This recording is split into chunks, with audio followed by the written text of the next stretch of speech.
তবে আমরা চাইলেও এই মুহূর্তে দেশে ব্যাক করতে পারবো না, কারণ আমরা যে রাস্তা দিয়ে যাব এই রাস্তায় একটু আগে খবর পেলাম আজকে সকালবেলা ল্যান্ডস্লাইড হয়েছে, এবং ল্যান্ডস্লাইডে যে শুধুমাত্র রাস্তা ক্ষতিগ্রস্ত হয়েছে তা। নেপালের সাম্প্রতিক ইতিহাসের অন্যতম ভয়াবহ প্রাকৃতিক দুর্যোগের মধ্যে দেশটিতে আটকা পড়েছেন বাংলাদেশি সঙ্গীত শিল্পী তাশরিফ খান। দেশটির উত্তরাঞ্চলে আকস্মিক পাহাড়ি ঢল ও বন্যায় ব্যাপক ক্ষয়ক্ষতি হলেও তিনি ও তার সঙ্গে থাকা দলটি নিরাপদে আছেন বলেই জানিয়েছেন। আজ সামাজিক যোগাযোগ মাধ্যম ফেসবুকে দেয়া এক আবেগঘন বার্তায় নিজের বর্তমান পরিস্থিতি এবং নেপালের দুর্যোগের চিত্র তুলে ধরেন ওই শিল্পী। পাশাপাশি তিনি এক ভিডিও বার্তাও দেন ভক্তদের জন্য। একমাত্র স্মার্ট সিটি বসুন্ধরা, আধুনিকতায় এক ধাপ এগিয়ে।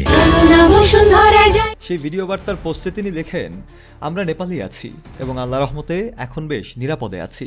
একই সঙ্গে নেপালের বর্তমান সংকটজনক পরিস্থিতির কথাও তুলে ধরেন তিনি এবং জানান দেশটির উত্তরাঞ্চলে তিব্বত ও চীন সংলগ্ন রাসুয়া জেলায় আকস্মিক পাহাড়ি ঢল বা ফ্ল্যাশ ফ্লাডের আঘাতে শত শত পর্যটক নিখোঁজ হয়ে রয়েছেন এবং ক্রমেই বাড়ছে মৃতের সংখ্যা। এই ঘটনাকে নেপালের ইতিহাসের অন্যতম ভয়াবহ দুর্যোগ বলে উল্লেখ করেন তিনি। দুর্যোগের খবর ছড়িয়ে পড়ার পর থেকেই দেশে বিদেশে অগণিত ভক্ত ও শুভাকাঙ্ক্ষী তাদের খোঁজ খবর নিচ্ছেন।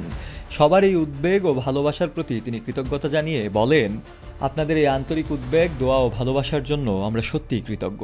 একই সঙ্গে দুর্যোগে ক্ষতিগ্রস্ত ও বিপদগ্রস্ত মানুষের প্রতি গভীর সমবেদনা জানান তিনি। মহান আল্লাহ যেন সবাইকে হেফাজত করেন, নিখোঁজ ও আক্রান্তদের দ্রুত নিরাপদে ফিরিয়ে আনেন এবং দেশের সার্বিক পরিস্থিতি দ্রুত যেন স্বাভাবিক হয়, এমন প্রার্থনাও করেন তাশরিফ খান।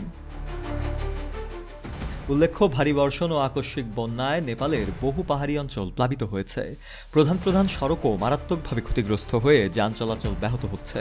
সংকটময় এই পরিস্থিতি থেকে নিরাপদে ফিরতে নিজের ও পুরো দলের জন্য দেশবাসীর কাছে দোয়া চেয়েছেন তাশরিফ খান। শফিউল মাওলা, কালের কণ্ঠ।